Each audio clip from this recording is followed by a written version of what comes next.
Saudara, ratusan kepala keluarga di perumahan Villa Buana Aceh Besar berharap pemerintah mengatasi permasalahan banjir yang kerap melanda pemukiman mereka. Warga mengaku lelah menghadapi banjir yang selalu datang saat musim hujan tiba. Memasuki hari keempat, ketinggian air yang menggenangi pemukiman warga di perumahan Villa Buana, Kecamatan Darul Imara Aceh Besar, berangsur surut. Air dengan ketinggian hingga 40 cm yang sebelumnya menggenangi jalan utama, kini hanya tinggal di beberapa ruas jalan. Menurut Kepala Komplek Perumahan Villa Buana Citra, ini merupakan banjir kali ketiga yang dirasakan warga sepanjang 8 bulan terakhir. Buruknya sistem drainase dinilai menjadi penyebab banjir yang terjadi hampir di setiap musim penghujan. Warga berharap pemerintah segera mengatasi permasalahan banjir dengan membangun saluran pembuangan yang lebih besar.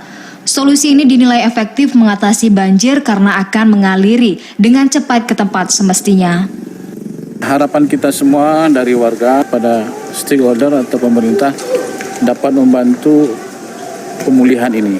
Karena ini sudah menjadi semacam agenda rutin di komplek kita. Kita sudah merasa kelelahan juga dengan kondisi seperti ini.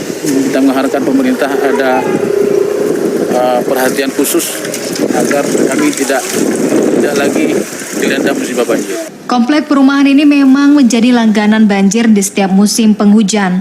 Tidak berlebihan jika warga setempat menginginkan adanya solusi dari pemerintah agar kawasan ini menjadi lokasi bebas banjir. Dari Aceh Besar, Arman Konadi, TVRI melaporkan.